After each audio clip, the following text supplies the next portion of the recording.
नमस्कार साथियों, जय हिंद। मैं श्री राम वर्मा स्वागत करता हूं आपके अपने परिवार success with Ashutosh sir YouTube channel में। कैसे हैं आप सभी? मैं उम्मीद करता हूं कि आप सभी बहुत ही अच्छे होंगे, शानदार होंगे और ज़बरदस्त होंगे और आपकी पढ़ाई भी अपनी पढ़ाई भी बहुत ही बेहतरीन ढंग से कर रहे होंगे। आज हम बात करने वाले हैं RRB NTPC science. RRB NTPC science में जो एक रेल सीरीज नाम से एक हमने श्रृंखला स्टार्ट की है, जिसमें हम बहुत ही बढ़िया ढंग से चैप्टर वाइज डिस्कस कर रहे हैं, जिसका आज पार्ट नंबर 5 है। पार्ट 1 से 4 तक हमारे ऑलरेडी क्लियर हो चुके हैं। जिस किसी भाई या किसी साथी ने नहीं देखे वो जाके पीछे की क्लासें देख सकता है हमारी। आज हम एक नया चैप्टर स्टार्ट करने वाले हैं। नया चैप्टर स्टार्ट करने से पहले आप सभी को बता दें, ये जो हमारे चैप्टर रहने वाले हैं, फिजिक्स में केवल 10 चैप्टर पढ़ने वाले हैं। उन फिजिक्स के 10 चैप्टर्स में से ही आज हम ही आपको बताना चाह रहे हैं कि किस चैप्टर से कितने क्वेश्चन बनते हैं हमारे रेलवे में। देखते हैं। यूनिट एंड मेजरमेंट का जो हमारा पहला चैप्टर रहने वाला है, इसमें से 3 से 4 क्वेश्चन लगभग बनते हैं। दूसरा chapter mass, weight and density, इससे भी 2-3 क्वेश्चन बन जाते हैं अच्छे खासे। तीसरा जो हमारा चैप्टर है वर्क, पावर एंड एनर्जी, आज इसी को हम डिस्कस भी करने वाले हैं। यह हमारा पहला चैप्टर यूनिट एंड मेजरमेंट का क्लियर हो चुका है। आज हम work, power and density energy वाला चैप्टर पढ़ने वाले हैं। इससे अच्छे खासे क्वेश्चन 2 से 3 नंबर के बन जाते हैं। अगला हमारा जो चैप्टर है speed and velocity. Speed and velocity में भी अच्छा खासा रहता है, एक से 2 क्वेश्चन बन जाते हैं अच्छे खासे। Next chapter heat and temperature, इससे भी 2-3 क्वेश्चन पूछे गए। हर बार रेलवे 2-3 क्वेश्चन इस चैप्टर से पूछता है। हमारा अगला चैप्टर है बेसिक इलेक्ट्रिसिटी। बेसिक इलेक्ट्रिसिटी से भी 2-3 क्वेश्चन पूछते हैं। अगला चैप्टर जो है लीवर्स एंड सिंपल मशीन, इससे भी 2-3 क्वेश्चन पूछे गए। Occupation and safety and health, इससे भी 2-3 क्वेश्चन पूछे गए। इन्वायरमेंट एंड एजुकेशन, इससे भी 2-3 क्वेश्चन हर बार पूछता है एसएससी और रेलवे भी पूछता है। लास्ट चैप्टर जो हमारा है आईटी लिटरेसी से भी 2-3 क्वेश्चन पूछे गए हर बार। आज हम अपना पहला चैप्टर स्टार्ट कर लेते हैं। हमारा पहला चैप्टर रहने वाला है वर्क, पावर एंड एनर्जी। आज इसी को हम डिस्कस करने वाले हैं।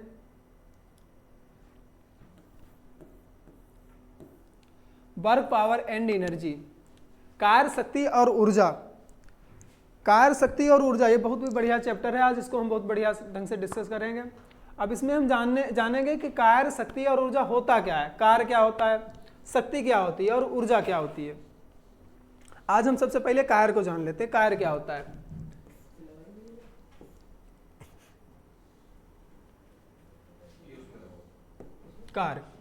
कार्य हमारा होता है W। ये होता है फोर्स इंटू विस्थापन।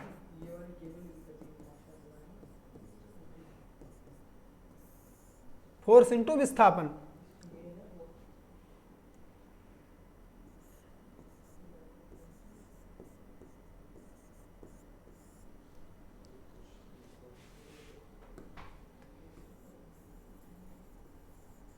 इसको विस्थापन ना S लिख लेते हैं यहाँ पे, S। कार्य को हम W से डिनोट करते हैं, तथा F ये फोर्स को डिनोट करता है या बल जो है F से डिनोट करते हैं तथा विस्थापन को हम S से डिनोट करते हैं।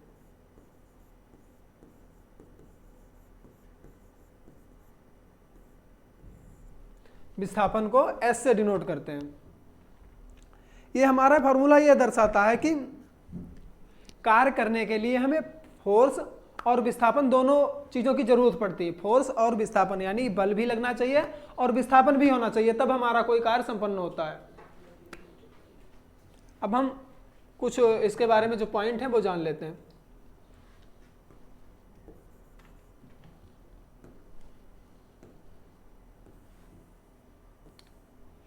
कार्य करने के लिए ऊर्जा की आवश्यकता होती है।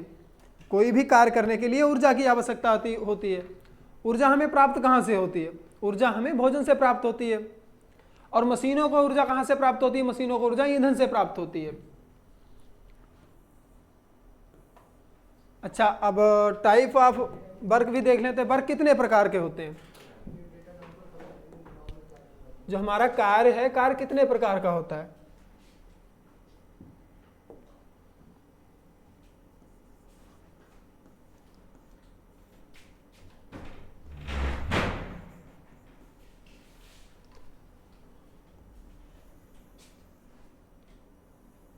कार्य हमारा कितने प्रकार का होता है?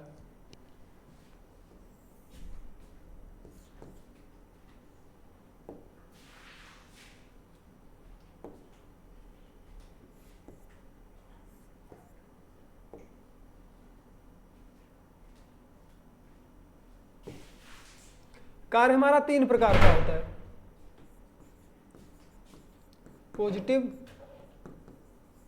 पॉजिटिव वर्क या धनात्मक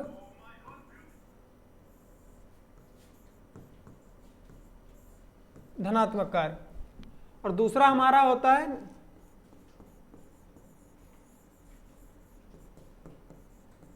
निगेटिव वर्क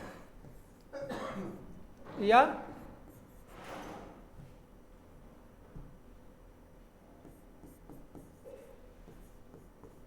ऋणात्मक वर्क।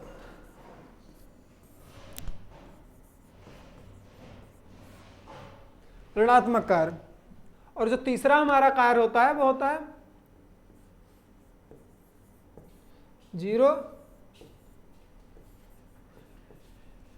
जीरो वर्क या जिसे कहते हैं शून्य वर्क, शून्य कार्य। ये हमारा 3 प्रकार से कार्य होता है। अब इसमें हम जानेंगे पॉजिटिव वर्क क्या होता है, निगेटिव वर्क क्या होता है और जीरो वर्क क्या होता है।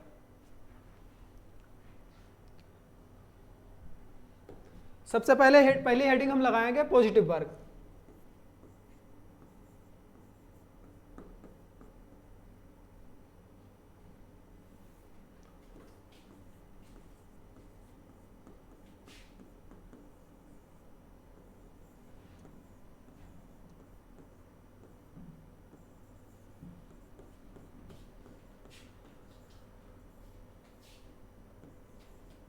धनात्मक कार्य यह क्या होता है?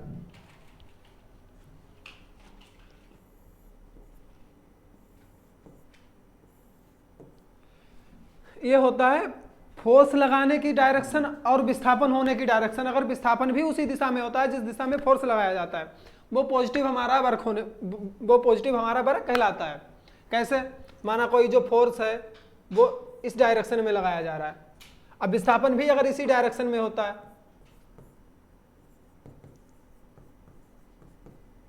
यदि विस्थापन भी इसी डायरेक्शन में हुआ तो हमारा पॉजिटिव वर्क कहलाता है। इसे पॉजिटिव वर्क कहते हैं। एक दो एग्जांपल देख लेते हैं इसके।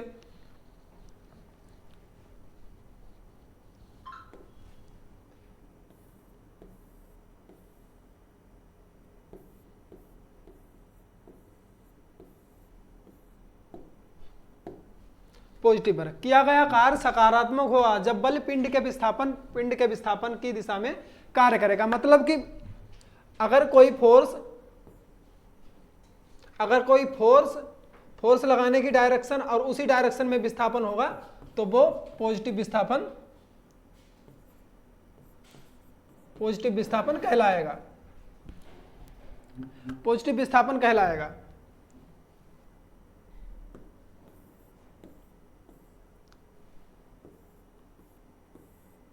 अब एक दो कंडीशंस होती हैं इसमें। पॉजिटिव विस्थापन कहां तक होता है? पॉजिटिव विस्थापन विस्थापन जो है वो एंगल में भी दर्शाया जाता है। जैसा कि अगर जीरो डिग्री एंगल पर सबसे ज्यादा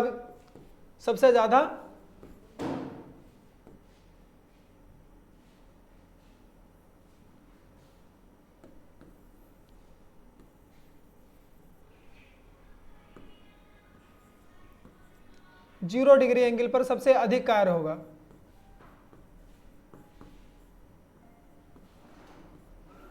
अधिकतम कार्य होगा 0 डिग्री एंगल पर सबसे अधिक कार्य होगा। और ये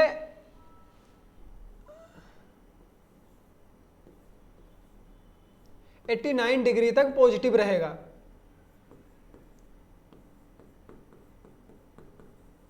89 डिग्री तक पॉजिटिव रहेगा और 90 डिग्री पर 90 डिग्री पर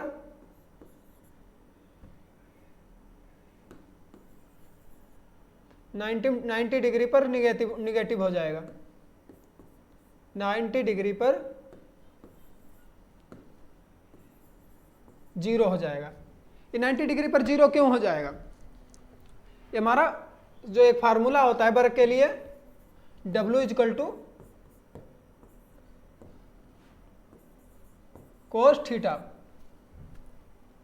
ये हमारा फॉर्मूला होता है W is equal to cos theta. कुछ फार्मूला भी आपको हम अभी नोट करा देते हैं, उसके बाद में आगे समझाएंगे।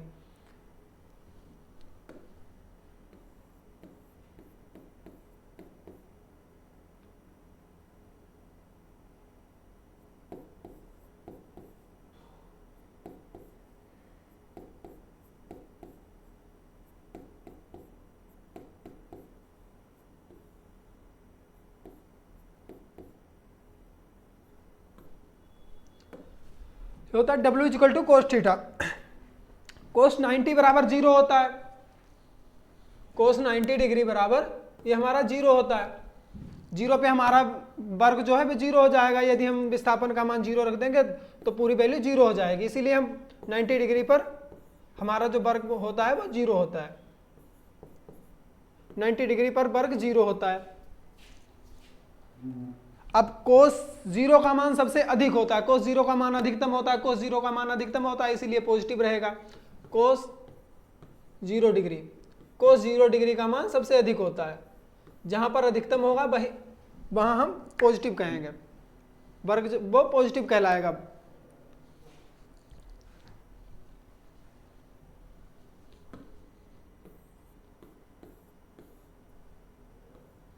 जैसे एक एग्जांपल ये देख लेते हैं। एग्जाम्पल में दिखाया गया है कि फोर्स जो है ऊपर की ओर लगाया गया है। फोर्स भी ऊपर की ओर लगाया जा रहा है, उठा रहे हैं वेट को, और विस्थापन भी ऊपर की ओर ही हो रहा है। हमने आपको बताया पहली क्लास में विस्थापन किसे कहते हैं। विस्थापन किसे कहते हैं? विस्थापन मतलब कि पॉइंट ए से पॉइंट बी तक खिसकना। ये माना पॉइंट ये बिना उठाए यहाँ पर था, ये इसका ये बैट वाली ये जो मशीन है ये यहाँ पर थी। अब जब इसने जोर लगाया और इसने इसका ये इंस्ट्रूमेंट है इसको खिसका के यहाँ पर किया, ये इसने बल लगाया, ऊपर के लिए बल लगाया और विस्थापन भी यहाँ से यहाँ तक ये विस्थापन भी हो गया, ये विस्थापन हो गया। अब अगर जिस दिशा में फोर्स लगाया जा रहा है उसी दिशा में विस्थापन अगर हो रहा है तो वहां पर हमारा पॉजिटिव वर्क कहलाता है। ये हो गया। एक एग्जांपल ये देख लेते हैं। ये कोई स्प्रिंग है, स्प्रिंग को खींच रहा है, स्प्रिंग को अपनी तरफ खींच रहा है तो स्प्रिंग ये बढ़कर विस्थापित हो रहा है अपनी इसी डायरेक्शन में। स्प्रिंग भी खींच रहा है, इसी डायरेक्शन में विस्थापन भी हो रहा है और फोर्स भी इसी डायरेक्शन में लगाया जा रहा है। दोनों डायरेक्शन सेम है, एक ही तरफ दोनों डायरेक्शन है, वहां पर हमारा पॉजिटिव वर्क होने वाला है। ये समझ गए होंगे आप सभी।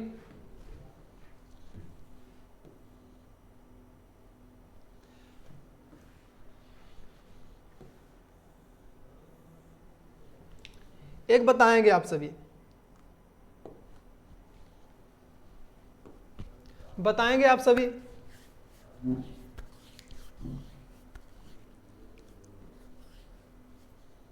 बताएंगे आप सभी, अगर कोई ये पेन उछाला जा रहा है ऊपर के लिए, ये पेन ऊपर के लिए उछाला जा रहा है, तो बताएंगे आप इसमें ग्रेविटी द्वारा लगाया गया कौन सा बल, ग्रेविटी द्वारा कौन सा वर्क होता है, पॉजिटिव वर्क होता है या निगेटिव या फिर जीरो वर्क होता है? बताएंगे आप सभी।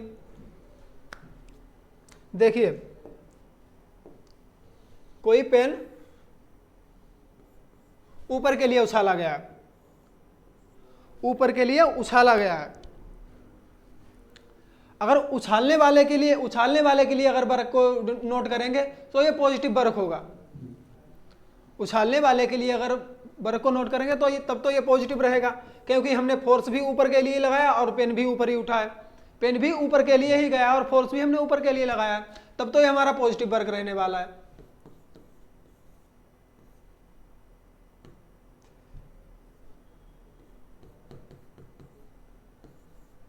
तब तो ये हमारा पॉजिटिव वर्क रहने वाला है। यदि अगर ग्रेविटी की उससे देखें, ग्रेविटी के सापेक्ष से देखें, तब ये हमारा निगेटिव हो जाएगा, क्योंकि निगेटिव की अभी हम आपको परिभाषा समझाएंगे, उसके बाद आपको चीज़ें अच्छी से समझ में आ जाएंगी।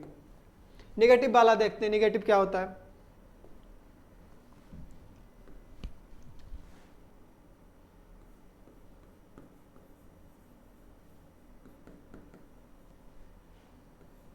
निगेटिव वर्ग,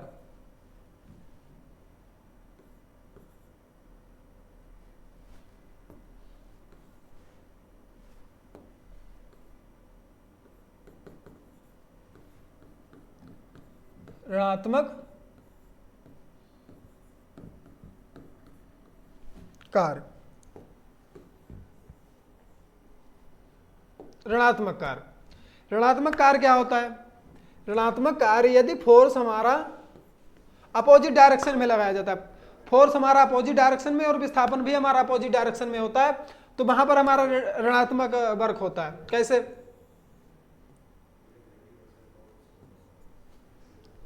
ये हमारा कोई फोर्स है, फोर्स इस डायरेक्शन में लग रहा है और विस्थापन हमारा इस डायरेक्शन में हो रहा है, इस डायरेक्शन में होता है। यहां पर हमारा जो है वर्ग निगेटिव रहने वाला है। क्यों? एक एग्जांपल के तौर पर, एग्जांपल के जरिए हम आपको बताते हैं। माना कोई कार है,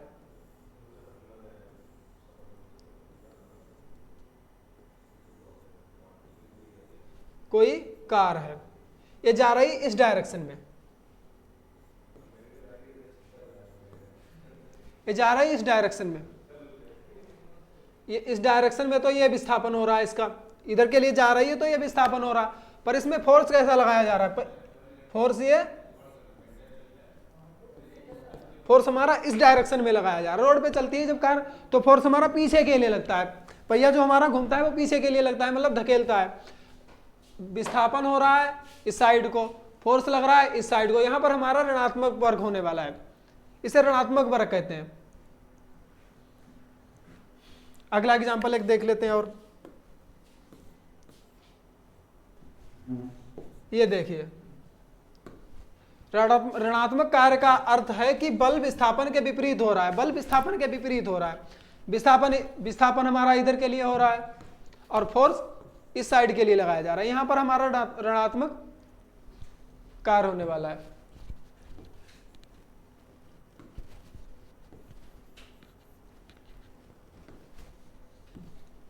अरे एक सेकेंड यार,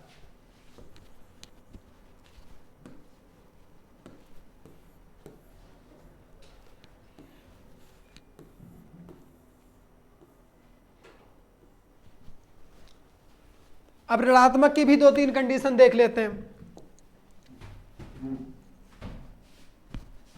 जैसे कोई एंगल है 90 डिग्री पर, 90 डिग्री पर तो ये जीरो, हमारा जीरो वर्क हो जाता है, जीरो वर्क, क्योंकि cos 90 डिग्री की वैल्यू जीरो होती है। अब इसके बाद में 81 से लेकर 180 तक, 180 तक हमारा ऋणात्मक, 180 तक ऋणात्मक कार्य होगा। क्यों होगा देखते हैं, आइए।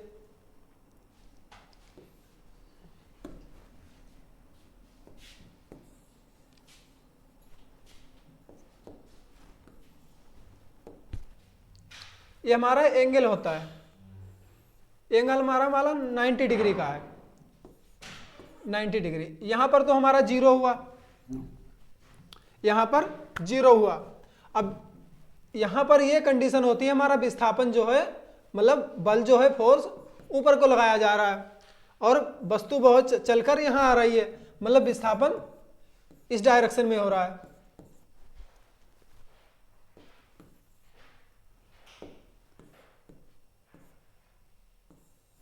विस्थापन इस डायरेक्शन में हो रहा, यहां पर तो ये कंडीशन बन गई कि हमारा जो वर्ग है जीरो हो गया।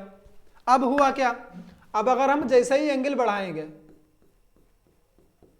ये एंगल हमने बढ़ाया, ये मान लिया 95, अब हमारा फोर्स लग रहा है इस डायरेक्शन में, विस्थापन हो रहा है इस डायरेक्शन में, और फोर्स लग रहा है इस डायरेक्शन में, मतलब कुछ कुछ इस डायरेक्शन में हमारा फोर्स लग रहा है। दिख रहा होगा आप सभी को, दिख रहा है। फोर्स हमारा लग रहा है इस डायरेक्शन में। फोर्स और विस्थापन ये दोनों अगर विपरीत हो जाते हैं तो वहां पर हमारा निगेटिव वर्क होता है। अब ये कहानी रहने वाली है ना 180 तक, 180 डिग्री तक।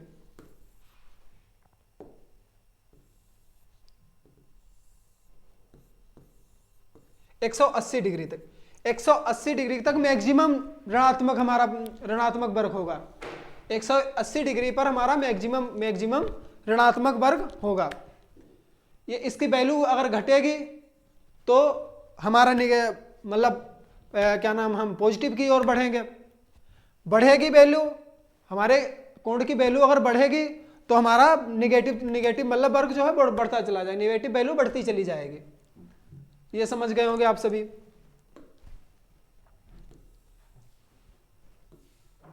मैक्सिमम वैल्यू ऑफ वर्क, कार्य का अधिकतम मान कहां पर होता है? कार्य का अधिकतम मान 0 डिग्री पर होता है। 0 डिग्री पर यदि पिंड और आरोपित बल तथा उसके विस्थापन की दिशाओं के मध्य 0 डिग्री कोण हो तो किए गए कार्य का मान अधिकतम होगा। जैसे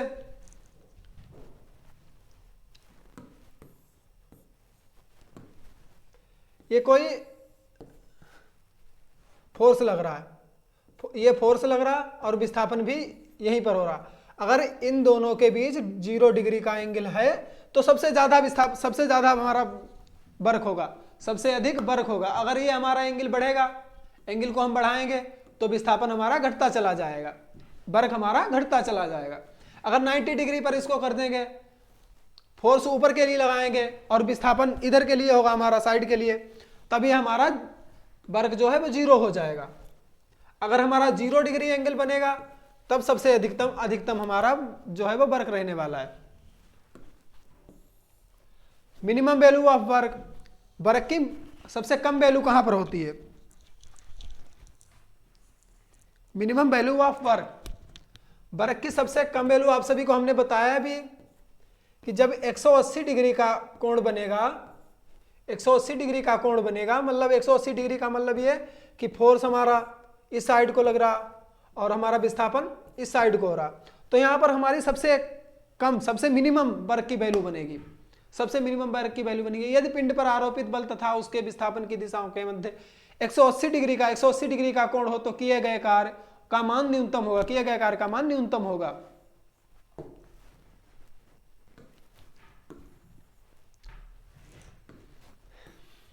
एक सेकेंड,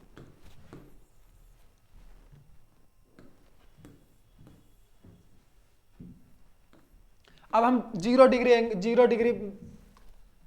वर्क भी देख लेते हैं। 0 वर्क क्या होता है?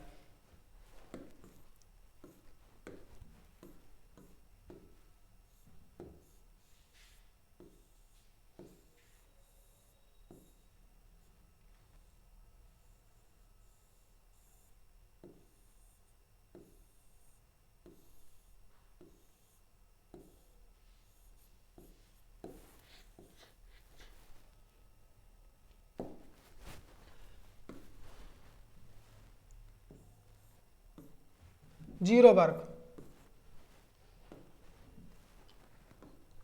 हमारा 0 वर्क क्या होता है?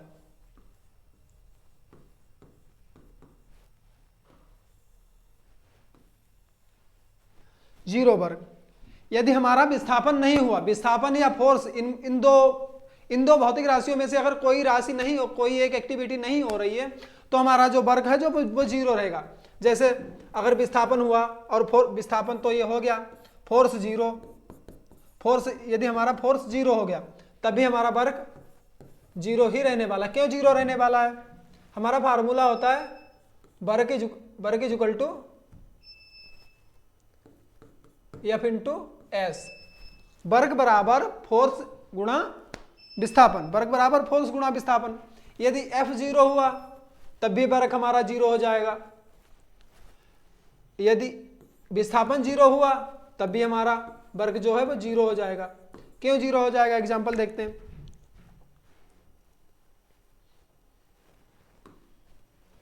एग्जाम्पल, जैसे कोई ये दीवार है, दीवार, इस पे कोई फोर्स लगाया, इसको धक्का दिया, कोई दीवार है इस पे फोर्स लगाया, धक्का दे रहे हैं, पर दीवार में विस्थापन तो होगा नहीं क्योंकि दीवार वो खड़ी है।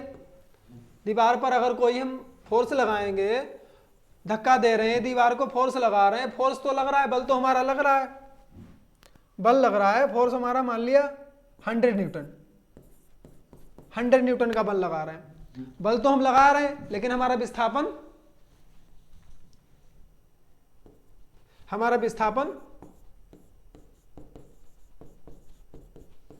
विस्थापन जीरो रह रहा है। अब हमारा विस्थापन जीरो है तो ये फार्मूला क्या कहता है, 2s, ये तो 100 न्यूटन आ गया, अब ये जीरो है, 100 की जीरो से मल्टीप्लाई करेंगे, वर्क भी हमारा जीरो ही रहने वाला है, ये हमारा जीरो रहता है। एक फार्मूला और होता है, उससे देखते हैं वो क्या होता है, अभी हमने बताया आपको, work is equal to F into cos theta. अब ये क्या कहता है, ये कहता है यदि विस्थापन हमारा इस डायरेक्शन में हो रहा है, विस्थापन इस डायरेक्शन में हो रहा है और फोर्स हमारा इस डायरेक्शन में लग रहा है, अगर यहां पर ये वैल्यू 90 डिग्री बन गई, विस्थापन और बल के बीच, विस्थापन और बल के बीच अगर 90 डिग्री का कोण हमारा बन गया, वहां पे हमारा जो वर्क है वो जीरो हो जाएगा। क्यों जीरो हो जाएगा, W बराबर एफ इंटू एस, ये मान लिया कोई 50 न्यूटन, विस्थापन 10 मीटर, 10 मीटर, विस्थापन 10 मीटर,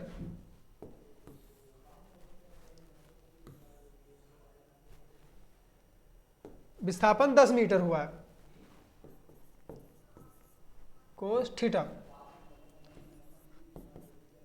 फोर्स हमारा लगा है 50 न्यूटन इंटू, अब विस्थापन हमारा कितना हुआ है 10 मीटर, विस्थापन 10 मीटर इंटू कोस थीटा की वैल्यू कितनी है, कोस 90। अब हम जानते हैं कोस 90 डिग्री का मान जीरो होता है। अब यहां पे हम इंटू जीरो रख दें, फिर से ये वैल्यू जीरो हो जाएगी। जब ये वैल्यू जीरो हो जाएगी मतलब वर्क हमारा जीरो हो जाएगा, work is equal to zero, ये हमारा जीरो होता है। और एग्जांपल देख लेते हैं एक दो, इसको क्लियर से अच्छे से समझ में आ जाएगा।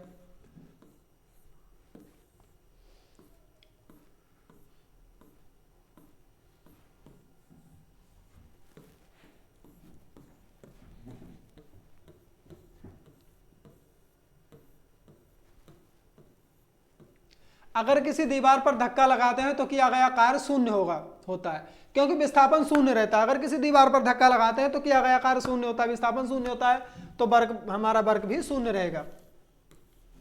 अब अगर कोई व्यक्ति 10 kg का बोझ लेकर कई वर्षों तक भी खड़ा रहता है तो किया गया कार्य शून्य होता है, क्योंकि विस्थापन शून्य हुआ है। कोई व्यक्ति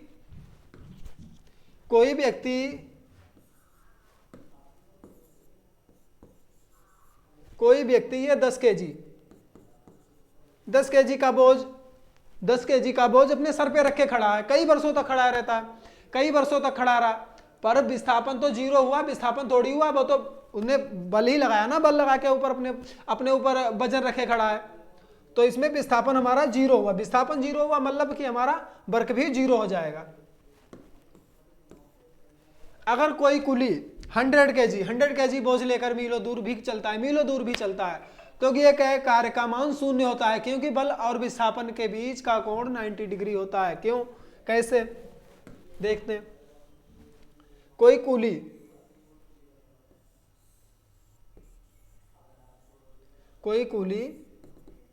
ये 100 kg का वजन लेकर चल रहा है। अब फोर्स लग रहा है ऊपर की ओर और विस्थापन हो रहा है ये फोर्स और ये विस्थापन। अब ये एंगल सीधा अगर अपने सर पे रखे तो 90 डिग्री बन जाएगा, फिर वही कहानी आ गई और 90 degree cos cos is equal to F into S cos theta.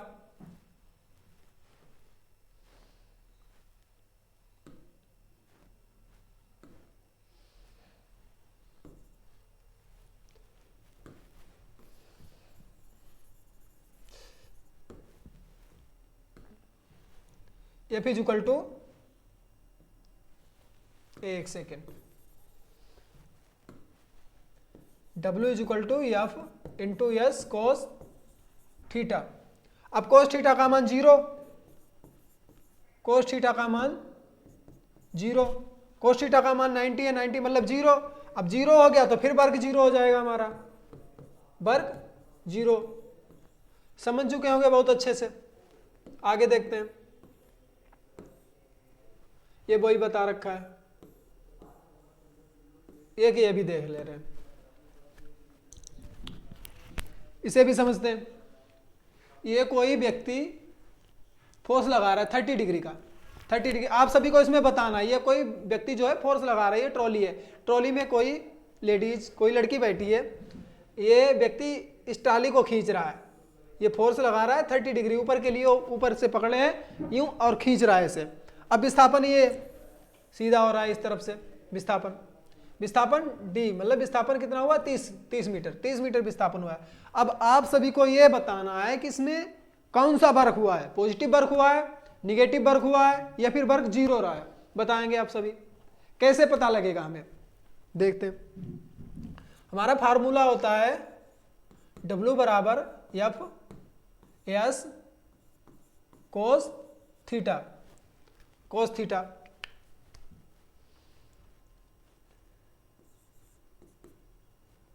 Force कितना लगा 50 न्यूटन, और विस्थापन हमारा कितना हुआ 30 मीटर। अब कोस थीटा की वैल्यू 30 डिग्री, कोस 30 डिग्री, कोस 30 डिग्री का मान धनात्मक ही होता है। अभी मैंने बताया कुछ देर पहले ही, अभी बताया था मैंने कि 0 से लेकर 0 पर सबसे अधिकतम मान वर्क होगा, 0 पर सबसे अधिक वर्क होगा, 90 पर 0 होगा, 89 पर हमारा सबसे कम होगा वर्क, 89 पर मतलब पॉजिटिव सबसे ज्यादा, धनात्मक सबसे कम होगा।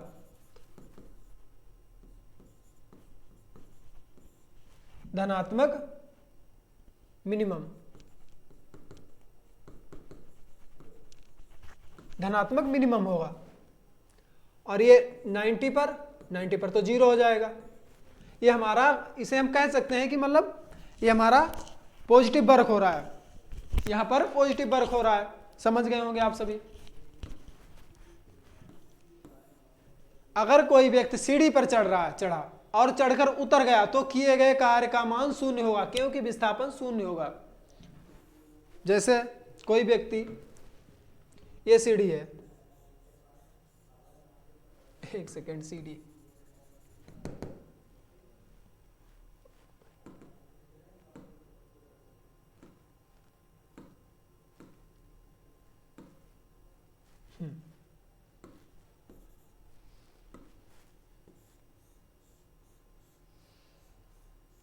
अब कोई व्यक्ति चढ़ा, यहां से चढ़ा और उसके बाद फिर वापस आ गया, 0 वापस आ गया, मतलब उसी पॉइंट पर आ गया। बल तो लगा, हमारा बल तो लगा, चढ़ा और उतरा, बल तो लगा, लेकिन हमारा विस्थापन s 0 रहा, क्योंकि जिस जगह से गया और उसी जगह पर वापस आ गया, मतलब विस्थापन 0।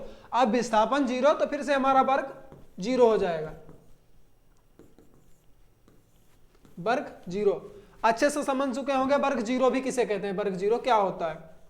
आगे देख लेते हैं।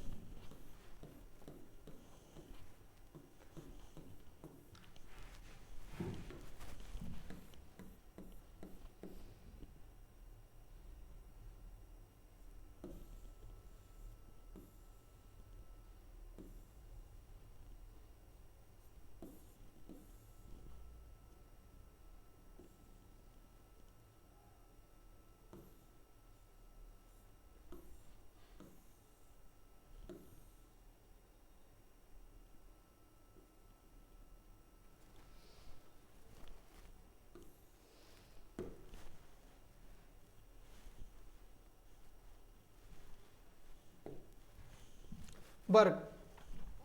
वर्ग के बारे में कुछ पॉइंट है, कुछ पॉइंट को नोट कर लेते हैं आप सभी।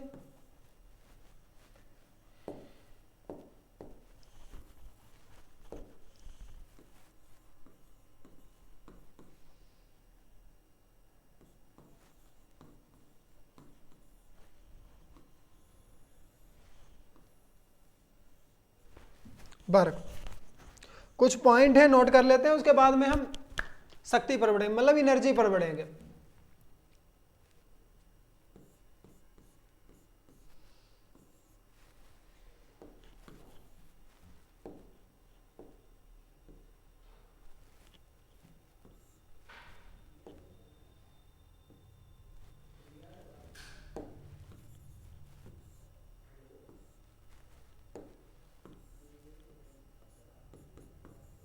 एस इंटू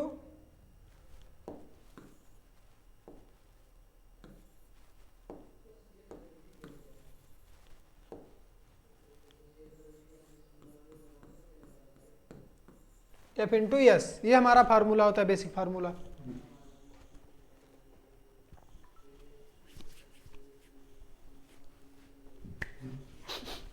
कुछ पॉइंट नोट कर लेते हैं आप सभी।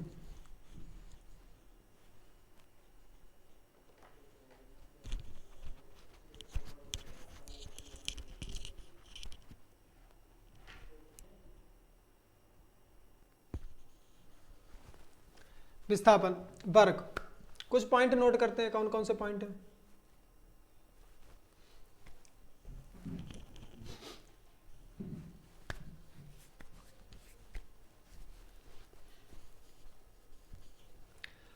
वर्ग का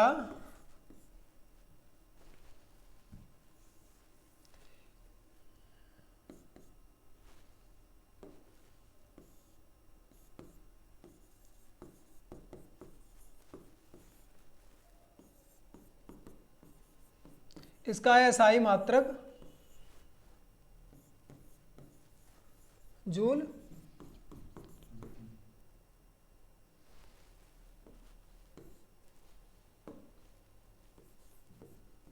होता है, जिसे कैपिटल जे से डिनोट करते हैं।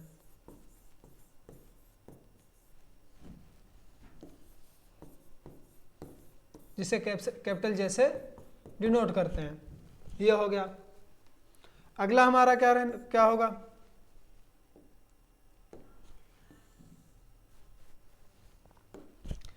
जिसे कैपिटल जे से डिनोट करते हैं। अब क्या होता है,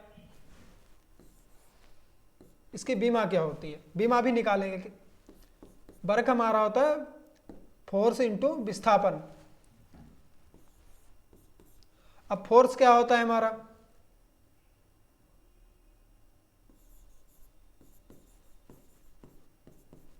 द्रव्यमान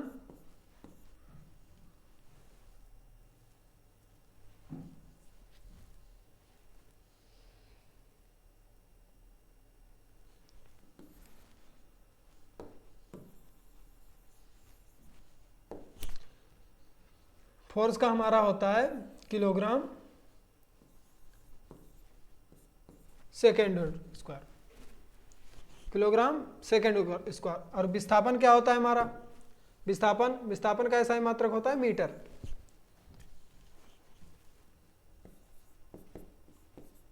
किलोग्राम मीटर स्क्वायर और सेकेंड की पावर -2।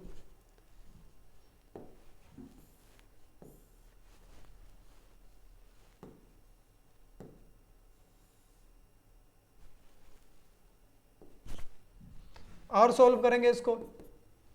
अब किलोग्राम की बीमा क्या होती है, इसकी बीमा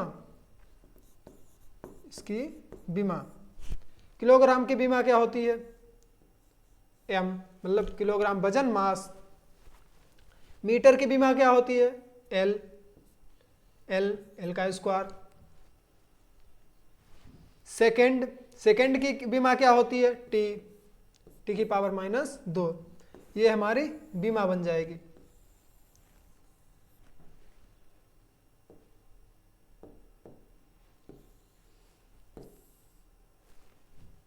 ये वर्ग की हमारी बीमा हो जाएगी। अब और नोट कर लेते हैं इसमें कुछ पॉइंट। वर्ग का हमारा एसआई मात्रक जूल होता है।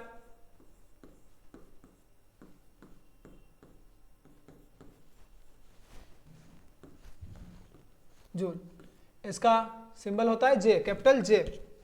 अब 1 जूल बराबर कितना होता है? 1 जूल बराबर 10⁵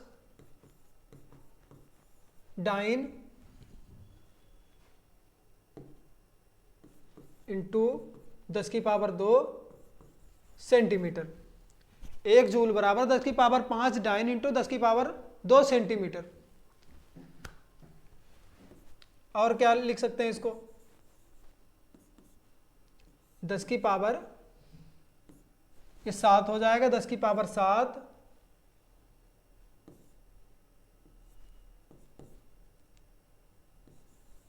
डाइन सेंटीमीटर। 10⁵7 dyne centimetre.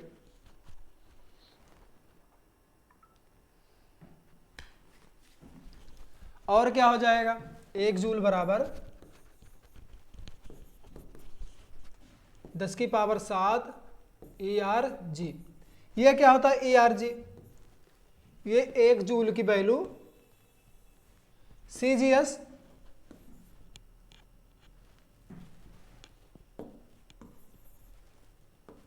एक जूल की वैल्यू CGS पद्धति में होती है। 1 जूल बराबर 10⁵7 ERG एर्ग। CGS पद्धति में इसको 10⁵7 ERG से नोट करते हैं। और क्या होता है?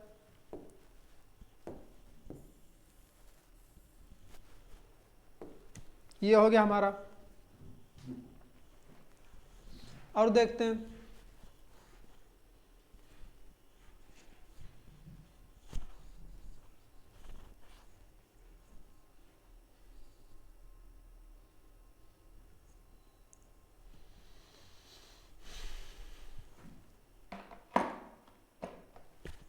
अब क्या होता है।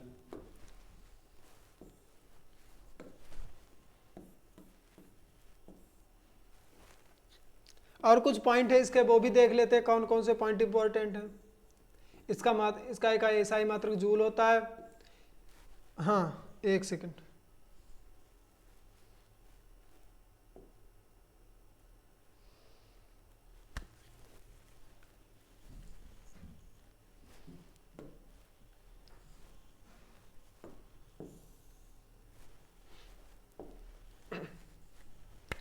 यह एक अदिश राशि है।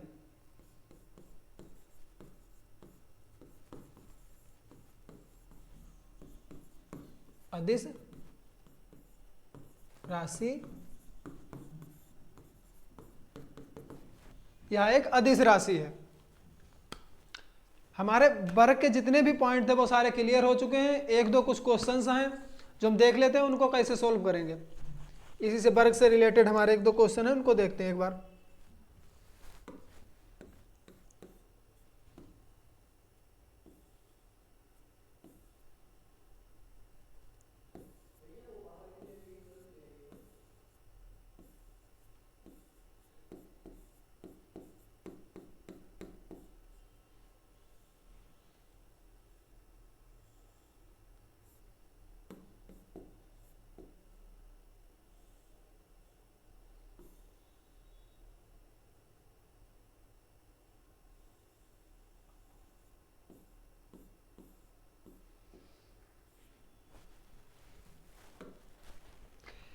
चलिए फिर आज की क्लास को यहीं तक रखते हैं। अगला सेशन हम कल करेंगे, क्योंकि हमारे जो क्वेश्चन हम आपको करवाने वाले थे वो अभी तक हमारी उसकी फाइल बन नहीं पाई है। कल हम फाइल बनवाएंगे और आगे के जो हमारे क्वेश्चंस हैं ये हम कल करवाएंगे। जय हिंद साथियों, नमस्कार।